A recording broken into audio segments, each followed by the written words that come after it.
Welcome to Shukla study point. आप सभी का स्वागत है आपके अपने YouTube channel Shukla study point में। मैं शिवम शुक्ला आप सभी दोस्तों का हार्दिक स्वागत करता हूं। आज की वीडियो के माध्यम से हम लोग चर्चा करेंगे बीए प्रथम सेमेस्टर का जो पेपर हुआ है HND 102 का, यानी कि दीनदयाल उपाध्याय गोरखपुर विश्वविद्यालय का हिंदी काव्य प्रथम का जो पेपर हुआ है उसमें कौन कौन से प्रश्न पूछे गए थे। 50 क्वेश्चन आपके आए थे, तो उसको मैं सॉल्व करवाने का प्रयास करूंगा बहुत ही तेज गति से। ठीक है, 12 तारीख को ये पेपर हुआ है। आइए हम चर्चा करते हैं। देखिए, पहला प्रश्न आपसे पूछा गया था, रामचंद्र शुक्ल के अनुसार आदिकाल की समय सीमा क्या थी। मैंने आपको बताया था कई बार, रामचंद्र शुक्ल जी के अनुसार अगर आदिकाल की समय सीमा बात की जाए तो 1050 से लेकर के 1375 इस विक्रमी का समय उन्होंने बताया था। विक्रमी यानी कि संवत, ठीक है, संवत 1050 से लेकर के 1375 विक्रमी का जो समय काल है ये आदिकाल रहा है। अगर आपको संवत में से सन निकालना हो तो आप बड़ी आसानी से 57 आप घटा देंगे तो निकल आएगा। ठीक है, संवत में से आप 57 घटाएंगे तो आपका सन निकल आता है। अगला प्रश्न है, भाषा काव्य संग्रह के लेखक कौन है। भाषा काव्य संग्रह के लेखक हैं मतलब कि महेश दत्त शुक्ला जी। ठीक है, 1873 में इस रचना का प्रकाशन हुआ था, ये बात ध्यान रखेंगे। 51 कवियों के कवित्व को संकलित किया गया इस रचना में, भाषा काव्य संग्रह में। अगला क्वेश्चन से तीसरा नंबर प्रश्न आप देखिएगा। प्रश्न है, ग्रियर्सन ने आदिकाल को क्या कहा है। तो ग्रियर्सन ने क्या कहा आदिकाल को? आदिकाल को चारण काल कहा ग्रियर्सन ने। बीज वपन काल काल कहा है महावीर प्रसाद द्विवेदी ने। किसने कहा है? महावीर प्रसाद द्विवेदी ने कहा है। ठीक है, प्रारंभिक या आरंभिक काल किसने कहा है? तो इसको क्या कहा है, किसने? देखिए, अगला प्रश्न वही है आपका, मिस्र बंधुओं ने कहा है। चौथा नंबर करेक्ट आंसर क्या हो जाएगा आपका? मिस्र बंधुओं ने कहा है आरंभिक काल। ऑप्शन नंबर इसका ही करेक्ट आंसर होगा। अगला क्वेश्चन आपकी स्क्रीन पर आ चुका है, आदिकाल को बाल्यावस्था का काल किसने कहा। आदिकाल को बाल्यावस्था का काल रमाशंकर शुक्ल रसाल ने कहा। Option number C correct answer होगा। अगला प्रश्न आपसे पूछा गया था, आदिकाल को वीरगाथा काल किसने कहा। तो आज सभी को पता होगा, आदिकाल को वीरगाथा काल आचार्य रामचंद्र शुक्ल जी ने कहा। ठीक है, बी करेक्ट आंसर हो जाएगा। आदिकाल को आदिकाल किसने कहा पूछा जाता तो हजारी प्रसाद द्विवेदी ने कहा। अगला प्रश्न है, राहुल संकृत्यान ने आदिकाल को क्या कहा। मैंने इन सभी प्रश्नों के बारे में आपको बताया था और निश्चित तौर पर ये प्रश्न देखें, आदिकाल से ही लगभग बहुत सारे प्रश्न आ गए। आदिकाल को राहुल संकृत्यान ने क्या कहा था? सिद्ध सामंत काल कहा। बिल्कुल ठीक है, ए ऑप्शन करेक्ट आंसर होगा। अगला क्वेश्चन आपकी स्क्रीन पर आ चुका है, आदिकाल के प्रथम कवि कौन है। तो आदिकाल के प्रथम कवि हैं सारापाद। ठीक है, आगे देखिएगा, कौन मानते हैं? राहुल संकृत्यान मानते हैं। अगला क्वेश्चन है 9वां नंबर प्रश्न आप देखिएगा, बतरस लालच लाल की मुरलीधरी लुकाए। प्रश्न इंपॉर्टेंट है आपकी परीक्षा की दृष्टि से। देखिए, बतरस लालच लाल की मुरलीधरी लुकाए, ये छंद किसका है? केशव का, बिहारी का, मतिराम का, पद्माकर का। तो भाई, बतरस लालच लाल की मुरली धरी लुकाए, सौंह करें भवन हंसे, देन कहा नटियाए, ये बिहारी लाल की दोहे हैं। Option number B correct answer हो जाएगा इसका। ठीक है, इसका करेक्ट आंसर क्या हो जाएगा? B option is right answer. ठीक है, बी ऑप्शन इसका 9वें का। 10वां क्वेश्चन आपकी स्क्रीन पर आ चुका है, तुलसी की रचना इनमें से नहीं। देखिए, हनुमान बाहुक तुलसीदास की है, भरवे रामायण भी तुलसीदास की है और दोहावली भी तुलसीदास की है। भरवे नायिका भेद ये तुलसीदास की रचना नहीं है, गलत हो जाएगा ये। तो करेक्ट आंसर क्या हो जाएगा इस प्रश्न का? तुलसीदास की रचना भरवे नायिका भेद नहीं है, बी ऑप्शन। आगे देखेंगे, गोरखबानी के संपादक कौन है? पीताम्बर दत्त बर्तवाल। बिल्कुल ठीक है, सी ऑप्शन इसका करेक्ट आंसर था। अगला प्रश्न आपसे पूछा गया था, गोरखनाथ की रचनाओं में वर्णित है, क्या वर्णन किया गया है? कुंडलिनी जागरण और शून्य समाधि के बारे में, गुरु महिमा और वैराग्य। बिल्कुल ये इन तीनों के बारे में, डी ऑप्शन करेक्ट आंसर हो जाएगा, 12वें का डी। ठीक है, अगला क्वेश्चन आपके सॉरी, थोड़ा गला खराब है मेरा, तबीयत थोड़ी सही नहीं है, तो माफी चाहूंगा। अगला प्रश्न आप देखेंगे, 17वां नंबर प्रश्न है, अमीर खुसरो किस काल के कवि हैं। अमीर खुसरो आदिकाल के कवि हैं और खड़ी बोली के प्रथम कवि हैं, आदिकाल के कवि। बी ऑप्शन करेक्ट आंसर हो जाएगा 17वें का। अगला क्वेश्चन आपकी स्क्रीन पर आ चुका है, 18 नंबर प्रश्न है।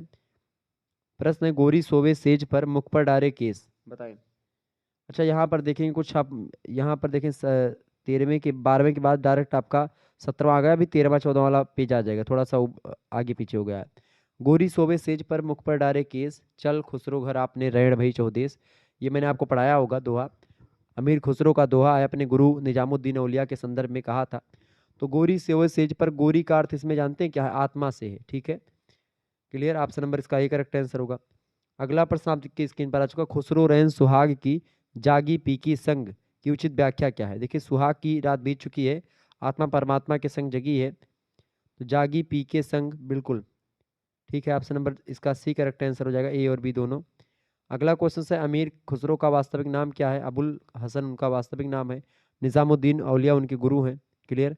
आगे देखिएगा, अगला प्रश्न आपसे पूछा गया था 21 नंबर क्वेश्चन, कबीर ग्रंथावली के संपादक कौन है? बहुत ही बढ़िया प्रश्न है, श्याम सुंदर दास। बिल्कुल करेक्ट आंसर हो जाएगा ये ऑप्शन 21 का। नेक्स्ट क्वेश्चन आप देखिएगा, अगला प्रश्न 22 नंबर, रामचंद्र शुक्ल के अनुसार संत काव्यधारा के प्रथम कवि कौन है? ये प्रश्न आपसे पूछा गया था। तो इसका करेक्ट आंसर क्या हो जाएगा? सी, कबीर जो है वो संत काव्यधारा के प्रथम कवि हैं, सी ऑप्शन। अगला प्रश्न आप देखें, कबीर किस काव्यधारा के कवि हैं? तो ज्ञान काव्यधारा या ज्ञान मार्गी, ऑप्शन नंबर इसका ए करेक्ट आंसर होगा। अगला प्रश्न है सतगुर समान को सगा, इसमें समान का क्या अर्थ है? समान का मतलब होता है समान, ठीक है, ऑप्शन नंबर इसका ए करेक्ट आंसर होगा। अगला क्वेश्चन आप देखेंगे, देखिए 13वां प्रश्न आपका आ गया ये, जोय जोय पिंडे सोए ब्रह्मांडे पंक्ति किसकी है? तो गोरखनाथ की है, option number B correct answer होगा इसका। अगला प्रश्न, गोरखनाथ अपने युग के बड़े नेता थे, ये किसने कहा था? गोरखनाथ अपने युग के बड़े नेता थे, इस कथन को किसने कहा? इस कथन को कहा था हजारी प्रसाद द्विवेदी ने, बी ऑप्शन करेक्ट आंसर होगा। अगला प्रश्न है, हबकी न बोलिबा ठबकिन चालीबा धीरे धरीबा पाँव, ये पंक्तियां किसकी हैं? गोरखनाथ की हैं, option number B correct answer हो जाएगा 15वें का। नेक्स्ट क्वेश्चन आप देखेंगे, 16वां नंबर प्रश्न है, खड़ी बोली का प्रथम कवि किसको माना जाता है? अमीर खुसरो को माना जाता है, ऑप्शन नंबर इसका बी करेक्ट आंसर हो जाएगा। मैथिल कोकिल तो विद्यापति को, ठीक है। आगे देखिएगा, अगला क्वेश्चन आपकी स्क्रीन पर आ चुका है 29 नंबर, ठीक है, चूंकि 28 तक हम उधर चर्चा ही कर ही चुके थे। पद्मावत पद्मावत में कुल कितने खंड है बताएं? पद्मावत में कुल कितने खंड है? 33 खंड है पद्मावत में, option number B correct answer हो जाएगा। पद्मावत कथा का क्या आधार है? चित्तौड़गढ़ की रानी पद्मिनी के जौहर की कथा भी है, लोक प्रचलित कहानी भी इसमें शामिल है पद्मावत में, और सुग्गा की कथा भी है, यानी कि जो सुआकाल हरिलेगा पे जो है उसकी भी कथा है। डी लगा देंगे, उपरोक्त सभी कथाओं को मिलकर के पद्मावत ग्रंथ तैयार किया गया। अगला प्रश्न 31 नंबर, भ्रमर गीत सार के संपादक कौन है? बहुत ही बढ़िया प्रश्न है। भ्रमर गीत के संपादक कौन है? बिल्कुल आचार्य रामचंद्र शुक्ल जी स्वयं है, ऑप्शन नंबर इसका बी करेक्ट आंसर होगा। अगला क्वेश्चन आपके स्क्रीन पर आ चुका है, जायसी आलोचन, मतलब कि ये देखें, जायसी ग्रंथावली की बात नहीं हो रही, जायसी ग्रंथावली तो आचार्य शुक्ल की है, लेकिन जायसी आलोचना ग्रंथ की बात हो रही। जायसी आलोचना ग्रंथ जो लिखा है वो विजय देव नारायण शाही जी ने लिखा है, ऑप्शन नंबर इसका सी करेक्ट आंसर हो जाएगा, ठीक है, 1983 में प्रकाशित हुई रचना। आगे देखिएगा, अगला क्वेश्चन आपकी स्क्रीन पर आ चुका है, 25 नंबर प्रश्न है। देखिए 24 तक हुआ था, 25 थोड़ा सा उबड़ खाबड़ है, मतलब कि आगे पीछे कर दिया गया है। 25 नंबर प्रश्न, कबीर साहित्य के आलोचक हैं, बताएं कबीर साहित्य के आलोचक कौन है? कबीर साहित्य के आलोचक हैं, देखिए हजारी प्रसाद द्विवेदी ने भी कबीर पर अच्छा काम किया है, श्याम सुंदर दास ने भी किया, और पुरुषोत्तम अग्रवाल ने भी किया है, डी ऑप्शन करेक्ट आंसर हो जाएगा इसका। ये सभी कबीर साहित्य के आलोचक है। 26 नंबर प्रश्न है, कबीर की भाषा में किन बोलियों के शब्द है? राजस्थानी, पंजाबी, खड़ी सभी के हैं, डी ऑप्शन उपयुक्त सभी। अगला प्रश्न है 27 नंबर, अकथ कहानी प्रेम की पुष्पक, मतलब पुस्तक के लेखक कौन है? अकथ कहानी प्रेम की, इस पुस्तक को किसने लिखा है? इस पुस्तक को किसने लिखा है? इसको लिखा पुरुषोत्तम अग्रवाल ने, बी ऑप्शन करेक्ट आंसर होगा। रीतकाल के कवि इनमें से कौन है? बताएंगे बिहारी, देव, पद्माकर, ये सब रीतकाल के कवि हैं, डी ऑप्शन उपयुक्त सभी। आगे देखिएगा, 29 तो हो गया था, 29 वाला पूरा, 29 से लेकर के आपका 32 तक। अगला प्रश्न 33 नंबर, तुलसीदास की रचना कौन सी है?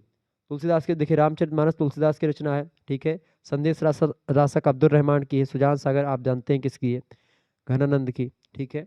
आगे देखिएगा, अगला प्रश्न है, कौने अवसर का भयो गयो नारी विश्वास, इसमें विश्वास की बात कही गई। देखिए ये दशरथ कहते हैं कि कौने अवसर का भयो, जब जो है कैकेयी जो है वरदान मांगती हैं, और उसी समय राम को वनवास, मतलब कि राज्याभिषेक की बात होती है, उसी समय वरदान मांग लेती है 14 वर्ष के वनवास की बात, तो उसी समय कहते हैं राजा दशरथ की नारी का विश्वास की, मतलब कि कैसे मैंने कर लिया, ए ऑप्शन करेक्ट आंसर, नारी की विश्वास की बात करी गई है।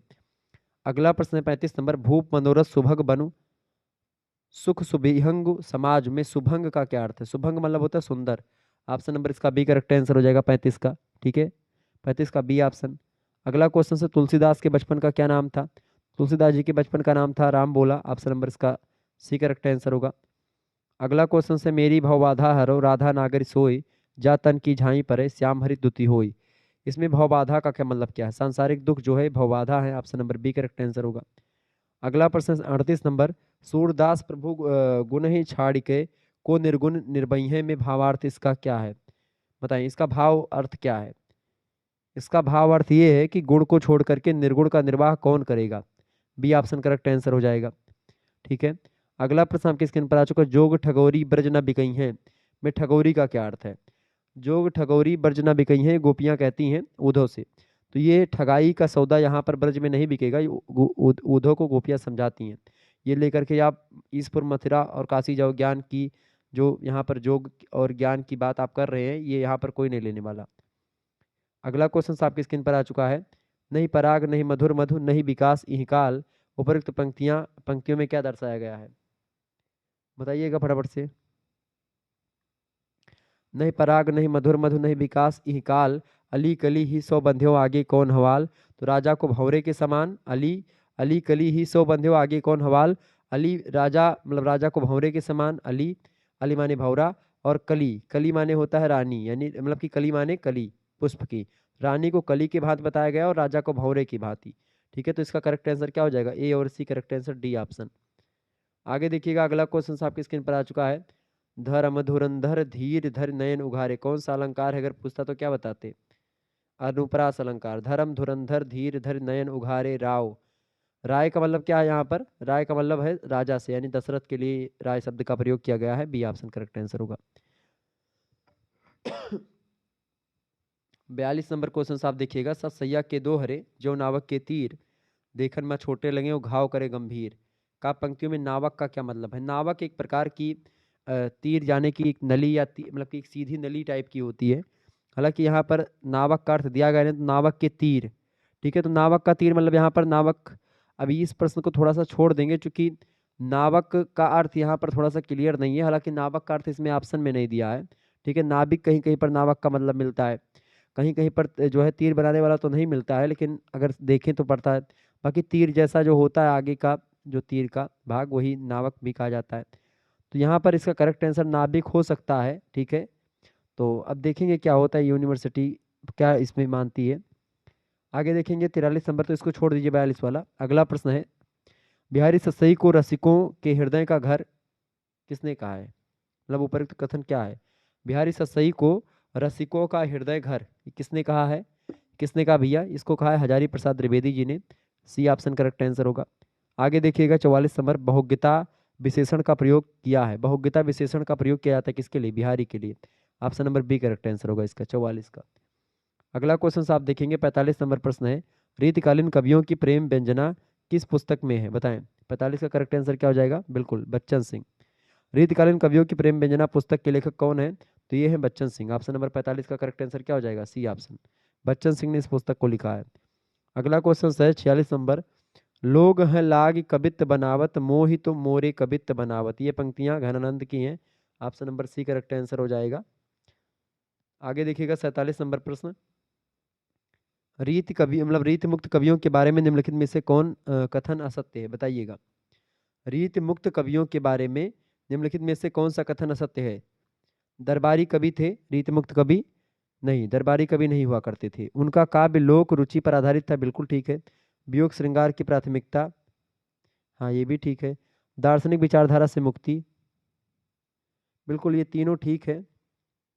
ये विचारधारा इसकी, ये असत्य कथन आपका ए करेक्ट आंसर हो जाएगा। A option is right answer. अगला प्रश्न 48 नंबर पर, घनानंद की रचना नहीं है, बताएं। घनानंद की रचना इनमें से कौन? देखिए, पदावली, प्रीति पावास और यमुना जस, ये तीनों रचनाएं किसकी हैं? ये घनानंद की हैं। जबकि ईसकनामा जो है ये किसकी रचना है? बोधा की रचना है ईसकनामा। ठीक है, किसकी है? बोधा की। ठीक है, आगे देखिएगा अगला प्रश्न है 49 नंबर, घनानंद की रचना में क्या दिखाई पड़ता है? उपालंब की भावना, प्रकृति चित्रण और बिरह वर्णन, तीनों दिखाई पड़ते हैं। ऑप्शन नंबर डी लगा देंगे उपरोक्त सभी 49 का। और लास्ट क्वेश्चन है इस वीडियो का कि रामचरितमानस में कितने कांड हैं? तो 7 कांड है। पहला कांड कौन सा है? बाल कांड दूसरा, अयोध्या कांड तीसरा, अरण्य कांड चौथा, किष्किंधा कांड पांचवा, सुंदर कांड छठवा, लंका कांड और सातवां उत्तर कांड। ये 7 कांड है रामचरितमानस में। रचयिता कौन है? तुलसी बाबा गोस्वामी जी। तो ये हो गया आपका। ठीक है, समझ में आ गया होगा आपको। मिलते हैं फिर नेक्स्ट वीडियो में, तब तक के लिए जय हिंद जय भारत। आप सभी का बहुत बहुत धन्यवाद हमारे से जुड़ने के लिए। और अभी थोड़ी देर में आपको जो 103 वाला कोड का पेपर होगा उसको भी मैं सॉल्व करवा करके दे दूंगा, तो बिल्कुल टेंशन लेने की आपको आवश्यकता नहीं है। और बाकी सब्जेक्ट के आपकी क्लास जो है शुक्ला स्टडी पॉइंट पर वो मिल जाएगी, तो आप आसानी से क्लास को अटेंड करें। और जो छात्र छात्राएं हमारे प्रथम सेमेस्टर में अगर आप पास हो चुके हैं तो आप अब सेकंड सेमेस्टर की तैयारी आप कर सकते हैं हमारे चैनल से। सेकंड सेमेस्टर की तैयारी मैं विधिवत तरीके से आपकी करवाऊंगा। तो सेकंड सेमेस्टर की तैयारी के लिए अगर आपको मैं बता दूं तो हमारे चैनल है शुक्ला स्टडी पॉइंट, उसी में प्लेलिस्ट में आप जाएंगे, प्लेलिस्ट में आप नीचे जाइएगा, तो जब नीचे जाएंगे तो आपको मिल जाएगा सेकंड सेमेस्टर की वीडियो। तो उसमें सिलेबस पड़ा हुआ है, वो सिलेबस आप देख लीजिए, आपका ही सिलेबस है, ठीक है, सभी सब यूनिवर्सिटीज़ का है। उसमें ऑब्जेक्टिव प्रश्न आपको मिल जाएंगे, तो आपकी परीक्षा ऑब्जेक्टिव भी होती है, तो ऑब्जेक्टिव प्रश्नों को अभी से आप तैयार करना प्रारंभ कर दीजिए, ठीक है, ताकि आपको परीक्षा तक आते आते आपकी तैयारी बेहतर हो जाए। क्लियर? तो सेकंड सेमेस्टर की वीडियो अभी से आप देखना प्रारंभ कर देंगे, और जल्दी से जल्दी एक वीडियो डेली आप 2 वीडियो देखिए सेकंड सेमेस्टर की अभी से, आपका पेपर अगर हो गया है तो। धन्यवाद, मिलते हैं फिर नेक्स्ट वीडियो में, तब तक के लिए जय हिंद जय भारत। आप सभी का बहुत बहुत धन्यवाद, बहुत बहुत धन्यवाद।